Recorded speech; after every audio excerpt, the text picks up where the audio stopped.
Bismillahirrahmanirrahim. Apakah salat-salat fardu yang belum dikerjakan saat masa-masa dahulu harus ditebus seperti halnya puasa Ramadan?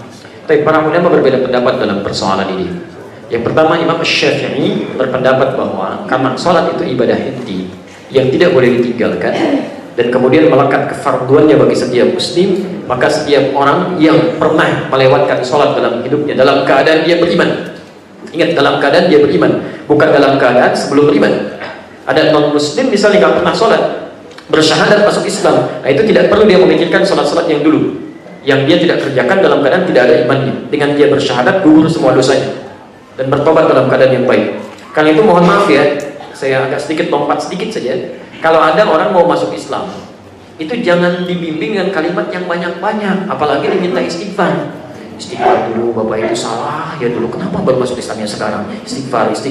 Istighfar yang dimohonkan oleh orang yang belum beriman gak akan diterima oleh Allah.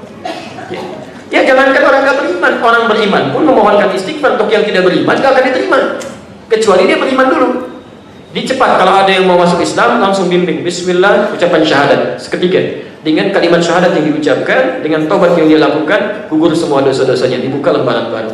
Tapi kalau ada orang sudah beriman, dia sengaja meninggalkan sholat, dia berdosa di situ.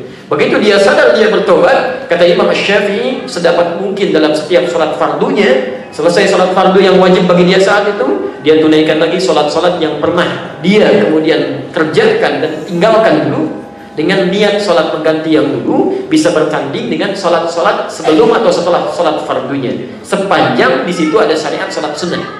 Misal qobliyah zuhur ada, ba'diyah zuhur ada.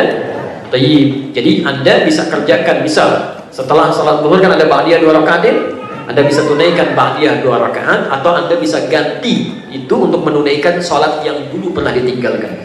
Setelah ba'diyah 2 rakaat, sholat lagi 4 rakaat mengganti zuhur yang dulu. Ya. Kemudian asar misalnya kan, setelah adzan berkumandang kan tiba asar ya. Baik, ada qobliyah asar? Ada, sholat mutlak sampai 4 rakaat. Nah, Anda bisa ganti itu dengan menunaikan niat sholat asar yang dulu pernah ditinggalkan. Begitu imam sudah mulai bangkit untuk menunaikan sholat fardunya, Anda tunaikan dengan asar yang sekarang Anda kerjakan. Tapi pada asarnya nggak ada. Jadi jangan Anda menunaikan sholat-sholat pengganti di waktu-waktu yang dilarang.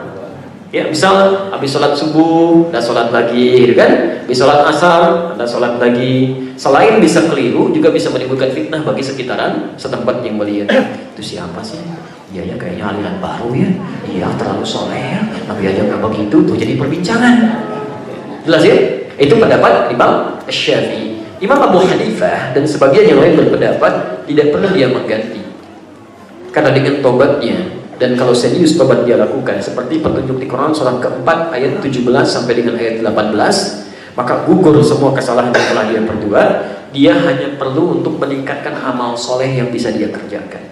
Misal sholat fardu tingkatkan, kemudian dengan menambah sholat sunnahnya. Gak pernah tahajud, ganti dengan tahajudnya. Tingkatkan bacaan Al-Qurannya, perbanyak sedekahnya. Itu bisa menutup yang dulu-dulu yang pernah dikerjakan. Dua-duanya ini ijtihad dari para ulama, karena dalilnya tidak langsung tegas menyampaikan, itu sangat terbuka. Karena itu ada 2 pilihan terbuka bagi Anda, sekalipun saya pribadi memilih menguatkan pendapat yang kedua. Gitu ya. Jelas di sini?